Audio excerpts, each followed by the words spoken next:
Servus, Glück auf und herzlich willkommen zu einem weiteren FC Bayern Talk. Leute, wir haben ja auf diesem Kanal jetzt in den letzten Saisonen und auch in dieser Saison schon viel darüber debattiert, über die Zonen, Gehälter, über die aktuellen Zugänge und Abgänge und warum wir keine Zu- und Abgänge haben.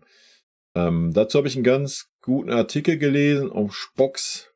Den verlinke ich euch auch hier in der Videobeschreibung. Den lese ich euch jetzt gleich mal vor.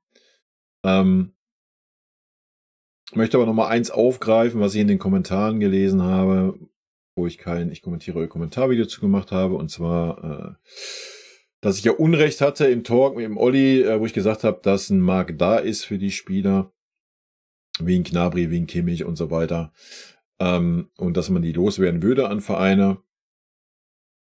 Ja, habe ich in der Sache Unrecht gehabt, dass es nicht so gekommen ist, aber warum ist es nicht so gekommen? Weil der Verein von seiner Devise abgegangen ist. Ja, der Eberl hatte gesagt vor 3 Monaten oder 4 Monaten, so, ihr habt ja Zeit, euch für den FC Bayern zu empfehlen. Und wenn wir ehrlich sind, der Einzige, der da einigermaßen geliefert hat, war der Kimmich. Alle anderen haben keine Rechtfertigung, dass sie nochmal die Chance unter Kompanie bekommen haben. Aber sie haben sie bekommen. Die Aussage war dann, jeder hat die Chance, sich zu zeigen, sich zu beweisen unter dem Kompanie. Und dadurch hat man der ganzen Sache den Zahn gezogen. Ja, das ist selbstverschuldet. Erstens hat der Verein das geäußert. Zweitens haben die Spieler, wie ein Gnabry, wie ein Kimmich, wie ein Goretzka, wie ein Sané und so weiter, haben klar geäußert, dass sie den Verein nicht verlassen wollen. So. Und es gab ja lose Anfragen, Spekulationen, ob es Hansi Flick war, ob es Manchester City war und so weiter. Es gab für den einen oder anderen Spieler auf jeden Fall lose Geschichten. Und wäre da das Zeichen vom FC Bayern gekommen, wir planen nicht mehr mit diesen Spielern, bin ich mir sicher, dass das ein oder andere Angebot für einen Spieler reingekommen wäre. Wenn man das aber dann so kommuniziert und sagt, ja, nee, jeder kann sich hier zeigen, alles ist gut, ja, da muss man sich nicht wundern, dass keine Angebote kommen. Ja, das ist doch das große Problem gewesen. Wenn man das wirklich durchgezogen hätte, wie man es letztes Jahr kommuniziert hat, man hätte klar mit den betroffenen Spielern gesagt, pass mal auf, wir planen nicht mit dir. Du kannst dir einen anderen Verein suchen. Dann wären auch Angebote gekommen. Ja, wenn man das mal klar kommuniziert hätte, was man nicht getan hat. Ganz im Gegenteil. Ich weiß nicht warum. Vielleicht ist man abgekehrt davon und man möchte jetzt seine Großverdiener doch alle behalten. I don't know. Vielleicht war es ein Schutzmechanismus, um die Marktwerte nicht zu droppen. Dann ist der Schuss auf jeden Fall nach hinten losgegangen. Ich weiß es nicht. Warum man jetzt beim Goretzka, das Thema vielleicht kurz, das wir es im Stream hatten am Montag auch, das noch kurz mit aufzugreifen. Warum er beim Leon jetzt so eine harte Kurve fährt. Ich meine, jetzt im Testspiel hat er gespielt. Aber nicht beim Davis, Sané, Kimmich. Weiß ich persönlich nicht. Diese 3 Spieler läuft der Vertrag aus. Am Ende der Saison, bei Leon nicht. Ja, wenn man mit dem Leon kommuniziert, pass mal auf, wir planen nicht mehr mit dir. Ja, alles gut. Ja, dann ist das legitim. Dann sollte man mit den anderen aber auch Klartext reden. Ja, und gerade so ein Fonzie Davis, der klar kommuniziert hat, dass er nach Real Madrid möchte, dann sich jetzt da wieder hinzustellen und zu sagen, ja, die Tür ist doch nicht zu, ist wieder eine Glaubwürdigkeit, die wir da an den Tag legen, die unterste Kanone ist. Also für mich das einzig sinnige Vorgehen bei so einem Davis wäre, Fonzie, hier ist der Vertrag, unterschreib, ansonsten sitzt du ein Jahr auf der Tribüne und du gehst in die Trainingsgruppe 2. Ah ja, ich weiß, mir ist Samir, das ist da nicht Bayern-like. Ja, gut, dann ist das so. Da muss man sich damit abfinden, dass man die Leistung sieht, die wir die letzten 2,5 Jahre gesehen haben. Ja, auch auf die anderen Spieler bezogen. Warum sollte kommen wir ja auch gleich zu, wenn wir den Artikel mal lesen, der geht nämlich in die gleiche Sparte rein, so ein bisschen. Warum will denn ein Gnabry, ein Goretzka, ein Coman, warum möchten die denn den Verein nicht verlassen? Weil sie maßlos überbezahlt sind. Ja, dasselbe mit dem Kimmich. Diese Spieler sind alle auch wenn Kimmich bisher gute Leistung gezeigt hat, das sind keine 20 Millionen Leistungen. Auch ein Müller sind keine 20 Millionen, ein Neuer keine 20 Millionen. Das sind keine Leistungen für 20 Millionen, die wir sehen. Sorry. Ja, diese Spieler sind maßlos überbezahlt. Und klar möchten die nicht wechseln. Wo sollte denn jetzt ein Goretzka hingehen? Klar, es wäre ein Traum, wenn er sagen würde, oh geil, ich gehe zum VfL Bochum. Erstmal ist das nicht sein sportlicher Anspruch, gegen den Abstieg zu spielen. Wie sollten die ihn nur ansatzweise finanzieren, Alter? Ja, also welcher andere Verein sollte da einen Goretzka finanzieren? Gehaltstechnisch. Das ist Katastrophe. Ja. Und es ist völlig legitim. Die Spieler haben Verträge, haben wir auch schon oft genug diskutiert. Und wenn sie bleiben wollen, bleiben sie. Fertig.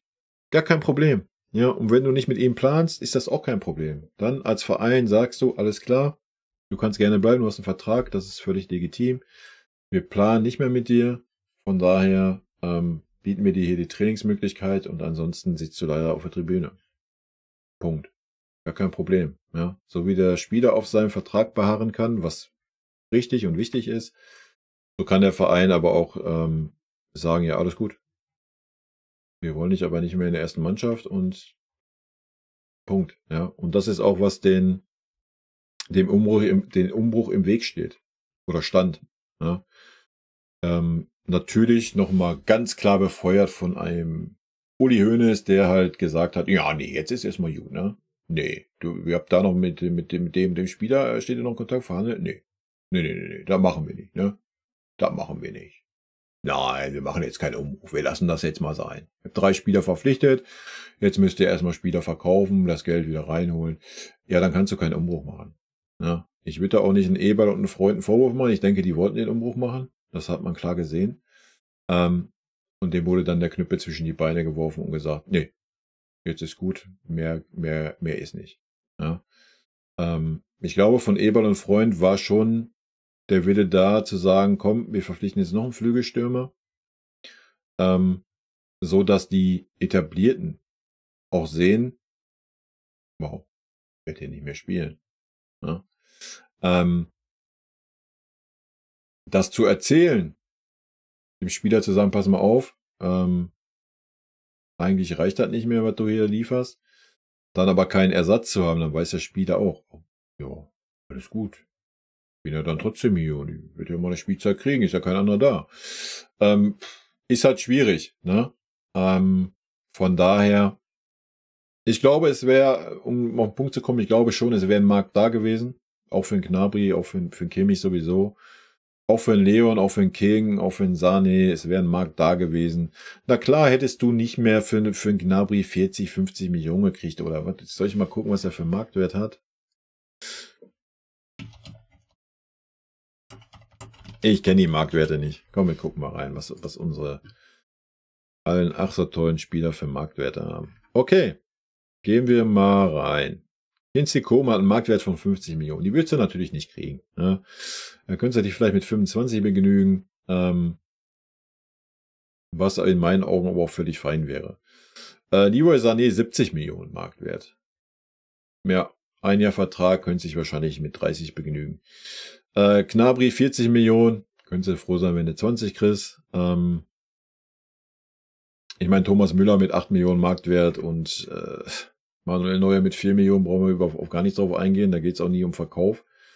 Aber wenn du dann mal überlegst, was die für Gehälter kassieren bei solchen Marktwerten, da wird die halt auch anders und Alphonso Davies hat immer noch einen Marktwert von 50 Millionen. Ja, auch da hättest du sagen sollen, komm, ich nehme die 25 von Real Madrid und drauf geschissen. Ja. Und ich glaube, da wäre ein Markt da gewesen. Leon, haben wir vergessen, Goretzka, 30 Millionen Marktwert. Ja, würdest du vielleicht 15 kriegen. Gut, hat noch 2 Jahre Vertrag, mit viel Glück kriegst du 20. So. Dass du nicht den Marktwert kriegst, den er hat, oder die Spieler haben, völlig normal. Wenn du sie dann noch aussortiert hättest, völlig normal. Vielleicht müsstest du dann nochmal jeweils 5 Meter runternehmen. Aber dann wäre das so. Leute, wir dürfen halt nicht vergessen, ja, sehen wir gleich. Allein diese 5 Spieler haben schon einen Gehaltswert von 100 Millionen, die du einsparst in einem Jahr. In einem Jahr. Ja. Ja, und wie gesagt, ich glaube, es wäre ein Markt da gewesen. Gnabry hat immer einen Markt in England. Aber Gnabry hat direkt gesagt, oh nee, ich möchte nicht weg. Ich fühle mich wohl hier, alles ist tutti. Ja, jetzt den Gnabry klipp und klar gesagt, pass mal auf, du gehst auf die Tribüne, du spielst kein Spiel mehr. Hätte er das anders gesehen. Ja, dasselbe mit den anderen Protagonisten. Wenn man denen das aber nicht sagt und nicht so handelt, dann muss man sich leider nicht wundern, dass es ist, wie es ist. Und wir werden sehen, wie sich das dann entwickelt. Ich meine, noch ist Zeit. 31.08. schließt der Transfermarkt. Vielleicht geht der eine oder andere noch. Aber ein Gnabry wird sicher nicht darunter sein. Ja. Vielleicht liefert der Gnabry auch ein bisschen diese Saison. Ich wage es zu bezweifeln. Aber vielleicht täusche ich mich ja. Und Gnabry wird der Held der Saison. No? I don't know. Gut. Aber darum soll es jetzt gar nicht gehen. Das ist meine Meinung. Wir gehen jetzt mal rein in den Artikel. Ich mache euch den jetzt nicht auf. Ich lese euch das vor. Alles ist gut. Ich verlinke euch den, weil das viel zu viel Werbescheiße drin und sowas. Also, der FC Bayern hat ein schlechtes Gehaltsgefüge, heißt es. Oliver Kahn und Hasan Salihamidzic hätten den FCB in eine schwierige Situation gebracht. Aber wie schlimm ist die Situation für den Rekordmeister wirklich? Es droht ein finanzielles Fiasko, titelte der Kicker am Montag über einem Text, der sich mit den 3 möglichen ablösefreien Abgängen von Leroy Sané, Alphonso Davies und Joshua Kimmich im Sommer 2025 befasst. Sage ich auch ganz kurz was zu. Eine Farce, ich habe es gerade schon gesagt. Alle 3, beziehungsweise wir müssten generell mal beim FC Bayern dahin kommen zu sagen, pass auf, ihr geht in euer letztes Vertragsjahr. Entweder verlängert ihr jetzt den Vertrag oder wir verkaufen euch. Wenn der Spieler sagt, nee, ich verlängere meinen Vertrag nicht, ich lasse mich auch nicht verkaufen, dann sagst du als Verein, alles gut, ist dein gutes Recht, du hast einen Vertrag, dann gehst du bitte in die Trainingsgruppe 2 und sitzt einen auf der Tribüne. Punkt. Ja? Wir müssen halt mal davon wegkommen, dass Spieler ablösefrei den Verein verlassen, um sich ein Handgeld reinzuziehen. Da sind wir dann wieder bei der Dankbarkeit der Spieler, habe ich ein extra Video zu gemacht, guckt euch das gerne an, wenn euch das interessiert. Will ich jetzt hier nicht wieder alles aufrollen, dann erzähle ich nur das Doppelte und wiederhole mich eine Stunde. Ja, das sollte das Vorgehen sein, aber das tut man nicht als Verein. Man tut das jetzt mit dem Leon Goretzka, der noch 2 Jahre Vertrag hat, was völlig unverständlich ist. Aber ja, wild. Gut. Der Grund, Altlasten, wie es das Fachmagazin nennt. Zu hohe Gehälter, die vormals völlig unnötig durchgewunken wurden. Und das eben nicht nur bei den genannten Spielern. Ex-Sportvorstand Hasan Salihamidzic hätte mit seinem Team gar das Leistungsprinzip in den Hintergrund gerückt. Aber wie sehr gleicht die aktuelle Situation wirklich einem sich anbahnenden wirtschaftlichen Fiasko? Und ist die vor allem aus heutiger Perspektive getroffene Bewertung, die vielerorts vorherrscht, überhaupt gerechtfertigt? Das ist doch mal eine Geschichte, die uns interessiert, oder? FC Bayern München, hohe Gelder, die Faktenlage. Der FC Bayern zahlt im europäischen Vergleich in der Tat sehr gut. Laut der Datenbank Capology, die ihre Zahlen nach eigenen Angaben aus Insiderquellen und Medienberichten hat, verdienen derzeit 8 Spieler zwischen 17 und 25 Millionen Euro. Harry Kane bildet dabei die Spitze, Kingsley Coman das untere Ende der Spitzenklasse. Blende ich euch mal ganz kurz ein. Harry Kane 25 Millionen, Manuel Neuer 21 Millionen, Thomas Müller 20,5 Millionen, Leroy Sané 20 Millionen, Joshua Kimmich 19,5 Millionen, Serge Gnabry 18,87 Millionen, Leon Goretzka 18 Millionen, Kingsley Coman 17 Millionen. Die Quantität der Topverdiener ist in der europäischen Elite durchaus eine Besonderheit. Bei Real Madrid gibt es beispielsweise nur 4 bis 5 Spieler, die 17 Millionen Euro oder mehr pro Jahr verdienen. Bei Federico Valverde ist unklar, ob er diese Summe knackt. Kylian Mbappé ist mit rund 31 Millionen Euro der Topverdiener. Beim FC Barcelona sind es 3 Spieler, dafür mit Robert Lewandowski 33 Millionen und Frenkie de Jong 37,5 Millionen, 2 Extremfälle. Selbst bei Manchester City 4 Spieler und Paris Saint-Germain 2 Spieler sind es nur wenige Akteure, die 17 Millionen Euro knacken. Allein mit Blick auf das aktuelle Gehaltsgefüge der Bayern ist die Kritik also fair. Insbesondere dann, wenn man die aktuelle sportliche Situation mit einbezieht. Ja. Und das ist ein ganz klares Ja. FC Bayern München, zu viele sportliche Wetten verloren. Die Vertragsverlängerungen und Transfers sind immer auch sportliche Wetten. Verlängert man den Vertrag eines Spielers und erhöht dessen Gehalt um 100%, dann sind damit Erwartungen verknüpft. Der FC Bayern hat zu viele sportliche Wetten verloren. Leroy Sané, Kingsley Coman, Leon Goretzka und Serge Gnabry konnten ihr Gehalt auf dem Platz nicht wirklich rechtfertigen. Ja, richtig. Josua Kimmich ist dahingehend sicher ein Streitfall, aber auch bei ihm, das zeigen die internen Uneinigkeiten der letzten Monate, hatten sich die Bayern wohl noch mehr erhofft. Ja, ganz klarer Fall. Josh ist noch der da ein bisschen raussticht, gehe ich mit. Aber trotzdem, auch er verdient zu viel für das Leistungsniveau, was er zeigt. Schaut man heute auf die Topverdiener, stellt sich die Frage, was der Rekordmeister sich dabei gedacht hat. Unverständnis und recht einseitige Kritik am Gefüge überwiegen entsprechend. Ja. Doch das aktuelle Gehaltsgefüge resultierte aus ganz unterschiedlichen Ebenen, die man dabei nicht ausblenden sollte und kann. Ja, und jetzt wird's interessant. FC Bayern München, jede Entscheidung zu ihrer Zeit. Serge Gnabry ist ein sehr gutes Beispiel dafür. Im Sommer 2022 verlängerte der Rechtsfuß seinen Vertrag beim FCB bis 2026. Er erzielte bei den Verhandlungen 235,8% des Gehaltes, das er zuvor bekam. Von 8 Millionen Euro hoch auf 18,87 Millionen Euro. Das ist für mich eine absolute Farce. Der damals 27-Jährige befand sich zu diesem Zeitpunkt nicht nur im oft als bestes Fußballalter beschriebenen Zyklus seiner Karriere, sondern blickte auch auf 3 Jahre zurück, in denen er stets zu den Topscorern des FC Bayern zählte. 1920 waren es 23 Tore, 14 Assists, was stark war. In den darauffolgenden beiden Spielzeiten erst 11 Tore und 7 Vorlagen, dann 17 Treffer und 9 Assists. Rechtfertigt das hohe Gehalt? Auch hier ist die Kritik fair. Dass fast 19 Millionen Euro schlicht zu viel sind. Gleichzeitig war Gnabry damals Stammspieler, regelmäßiger Torschütze und Vorbereiter und ein wichtiger Bestandteil des Kaders. Die Alternative wäre gewesen, den damaligen Nationalspieler mit nur einem Jahr Vertragslaufzeit zu verkaufen. Eine hohe Summe hätte man dabei nicht erzielt und die Bayern hätten einen Ersatz verpflichten müssen. 2022-23 wechselten einige Flügelstürmer zu Topclubs, darunter mit Antony 95 Millionen Euro Manchester United. Mudryk 70 Millionen Euro Chelsea, Raphinha 58 Millionen Euro Barcelona und Raheem Sterling 56,2 Millionen Chelsea. Nicht unter diesen und weiteren Spielern. Jemand, der einen eine Verbesserung zu Gnabry garantiert hätte. Schaut man zudem auf die Ablösesummen, wäre es schwer geworden, diese mit einem Verkauf zu refinanzieren. Ein eventuell geringeres Gehalt eines neuen Spielers hätte sich in der Hierarchie durchaus positiv bemerkbar machen können. Allein um ein Zeichen zu setzen. Dafür hätte man diesen eben integrieren müssen und wäre Gefahr gelaufen, sportlich einen Rückschritt zu machen. Auch wenn Gnabry auch aus der damaligen Perspektive nicht so konstant war, wie man das in München gehofft hatte. Ja. Da kommen wir jetzt zu dem Punkt. Ja. Ich bleib dabei, dass das trotzdem eine Farce ist, aber wenn du es durchrechnest, wir haben 2022 verlängert. Für 4 Jahre haben Gnabry 10 Millionen mehr gegeben, grob geschätzt. Heißt 40 Millionen. Mehr Gehalt. Muss dafür aber keine Ablöse zahlen, hast dafür aber auch keine Ablöse bekommen. Ja.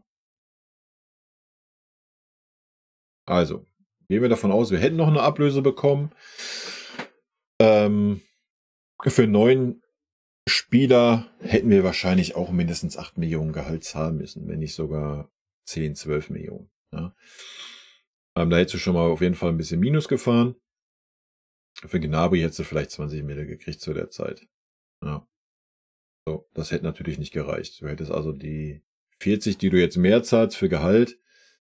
Ich denke, du wärst am Ende bei plus minus 0 rausgekommen. Ja, wenn wir jetzt sagen, ein Neuer hätte 10 Millionen bekommen, heißt, wir hätten 8 Millionen eingespart von den 40 Millionen, wären 32 Millionen da gewesen. Sagen wir hätten 20 gekriegt, hätten wir 52 Millionen investiert in einen neuen Spieler, wären wir bei plus minus 0. Hätten aber 9 Spieler gehabt und nicht Gnabry.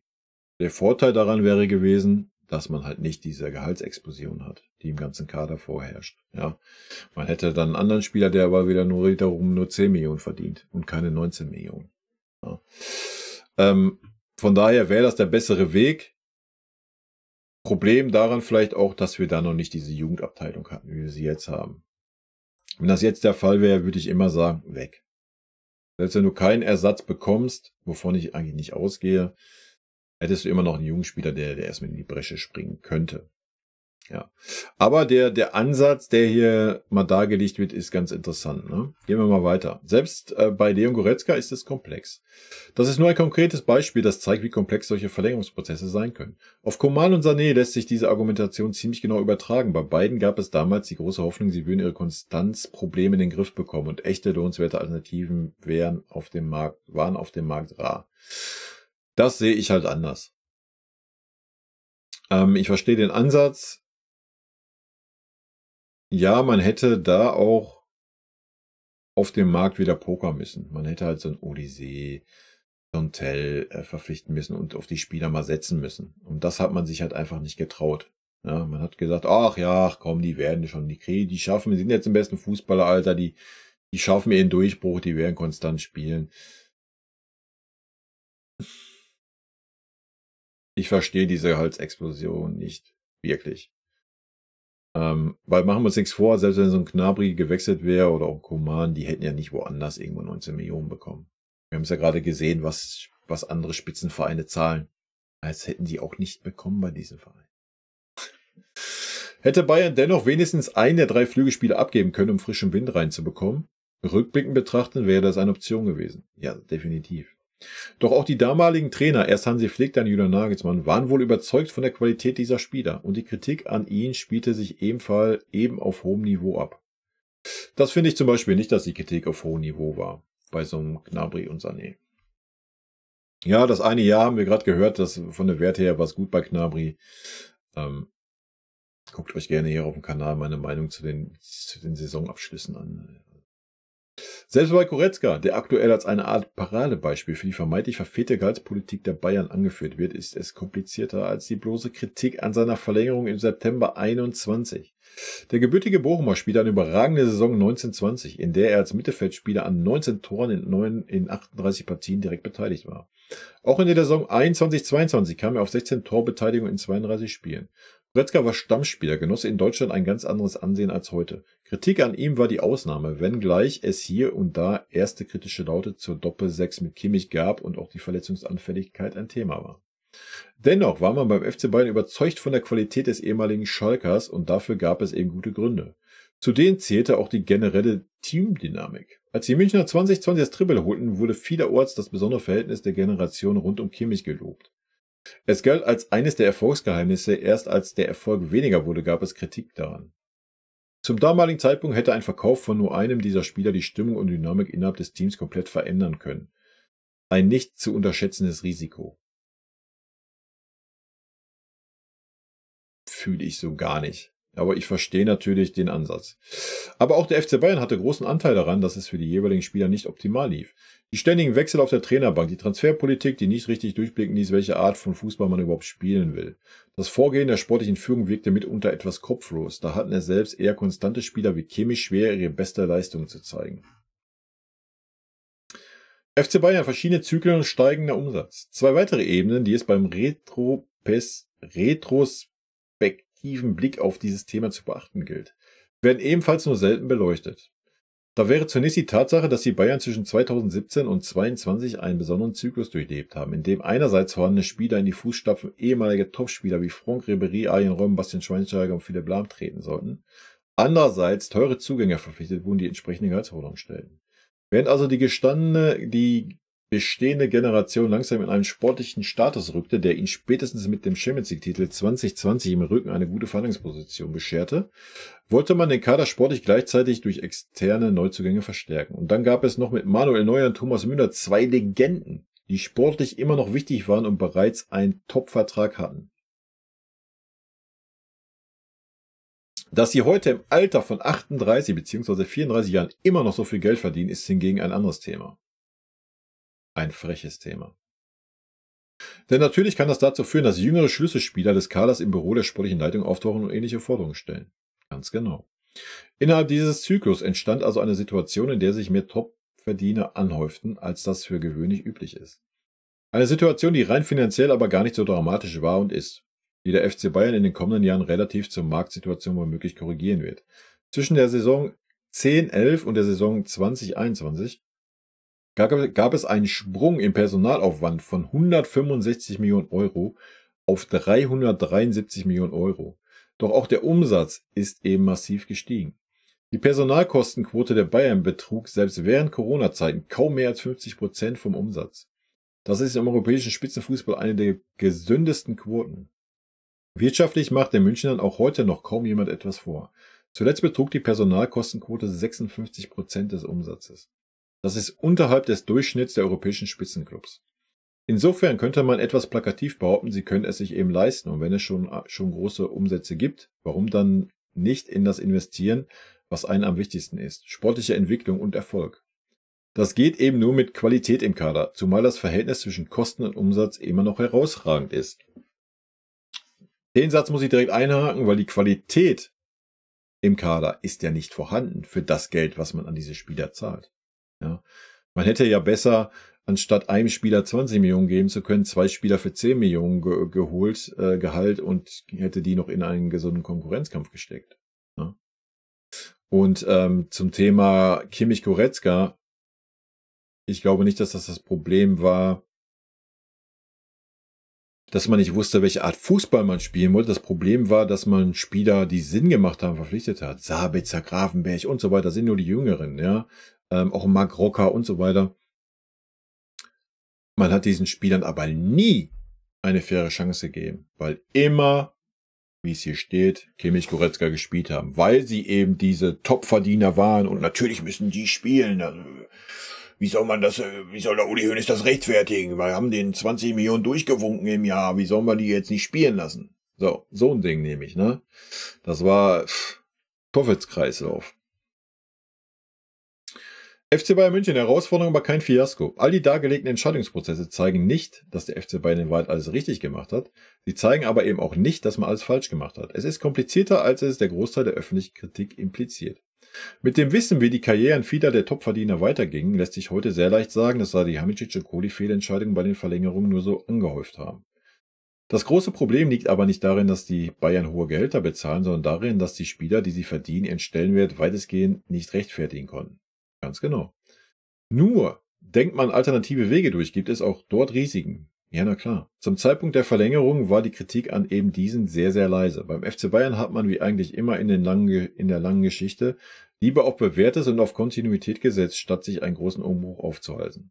Ja, leider. Es ist einfach, dieses Vorgehen mit dem heutigen Wissen als Altlast oder als drohendes Fiasko zu betiteln. Realistischer wäre wohl der Begriff Herausforderung. Denn natürlich ist die Situation für die mittlerweile neue sportliche Führung herausfordernd. Aber bei den Umsätzen, die der FC Bayern generiert, droht selbst beim zweifellos unglücklichen und dringend zu vermeidenden Szenario, dass mit Sané, Davis und Kimmich 3 sehr starke Fußballer ablösefrei gehen, sicher kein wirtschaftliches Fiasko. Nee.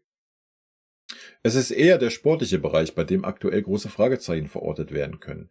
Etwas mehr Sachlichkeit, Abwägung und vor allem eine Analyse aus der jeweiligen Zeit heraus und nicht nur aus der heutigen Respektive täten der Debatte um die Gehaltsstruktur aber gut. Ja, das haben wir hiermit getan. Ja, das ist der Artikel. Wie gesagt, ich werde euch den in der Videobeschreibung verlinken, könnt ihr selber nochmal nachlesen. Ja, wenn man da mal ein bisschen weiterdenkt, habe ich ja gerade gemacht an dem Beispiel Gnabry, gehe ich mit, dass das natürlich auch gewisse Risiken gegeben hätte und so weiter, aber man hätte halt nicht dieses Problem, was man jetzt gerade hat, ja, wie das mit Alphonso Davies. Wir hatten es ja auch in den Kommentaren stehen, dass ein Alphonso Davies jetzt hingeht und sagt, ja, ich möchte aber auch gerne 17 Millionen. Kingsley Coman verdient 17 Millionen, was kann der mehr wie ich? Wo ist der besser wie ich? Und Serge Gnabry, der drei Spiele im Jahr gut spielt, warum kriegt der 17, 18 Millionen? Ja, warum kriegt ein Leroy Sané, der in der ganzen Rückrunde katastrophale Leistungen gezeigt hat, 20 Millionen?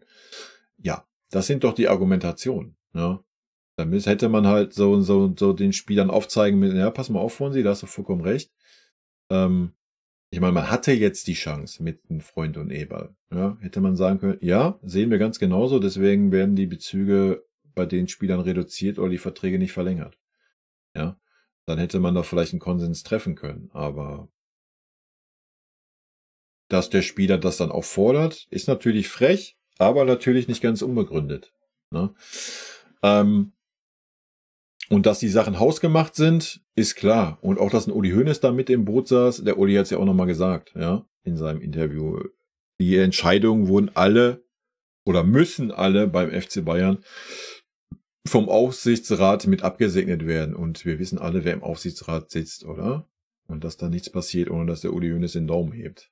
Also, dass der Hoeneß sich da rausgenommen hat aus der ganzen Debatte und auch mit der Nagelsmann-Debatte damals, ist sehr lächerlich. Ja, das ist nur mal ein kleiner Einblick dahingehend, wie die Situation ist, wie sie ist. Aber man sieht ganz klar, dass wir so viele Topverdiener haben, selbst im Vergleich zu Real Madrid und so weiter. Ist schon krass, ja. Und man hätte da Zeichen setzen müssen. Man hätte sagen müssen, pass mal auf, King, ja, das war der erste, der verlängert wurde, kann ich mich sehr gut daran erinnern, gibt es auch ein Video auf meinem Kanal zu. Nee, hier, du kriegst die 12 Millionen und wir machen gerne leistungsbezogen, dass du nochmal 5 bekommen kannst, wenn du die und die Leistung erfüllst. Weil ihr seht, selbst Paris, selbst Real Madrid hat 3 Topverdiener und dann da sagen die auch nicht automatisch, ach ja gut, komm, jede Vertragsverlängerung gehst du jetzt auch auf 20 oder 30 Millionen hoch. Man sieht ja, dass es da nicht der Fall ist, weil diese Spieler halt da auch nicht so viel verdienen. Und auch ein Fonzie Davies würde nicht das Gehalt bei Real Madrid bekommen, was er bei uns bekommt oder was er bei uns fordert. Ja? Das sind die großen Probleme. Und ja, im schlimmsten Falle muss man die Verträge auslaufen lassen. Fertig. Ja. Aber, da kommen wir jetzt nochmal zum Start des Videos, da sollte man sagen, alles klar, ihr sitzt eigentlich auf der Tribüne, wenn ihr nicht wechseln wollt und uns hier als Verein melken wollt. So. Ja, das hätte man durchziehen müssen. Und dann wären die Verträge auch zu reduzierten Zügen verlängert worden oder man hätte noch eine Ablöse kreiert und die Spieler wären gewechselt. So, weil kein Spieler setzt sich ein Jahr auf die Tribüne. Und schon gar nicht ein Spieler eines Formates von Kimmich oder Sané. Ja. Also, ja, das hat man verpasst. Muss man ganz klar so sagen. Und das ist schade. Das ist meine Meinung. Aber sehr interessanter Artikel und gibt mal einen anderen Blick auf die Sache. Ne? In diesem Sinne, rot-weiße Grüße, Leute. Haut rein, bis dann. Tschüssi. Vielen lieben Dank für euren Support hier auf dem Kanal. Und in diesem Sinne, gute Freunde kann niemand trennen.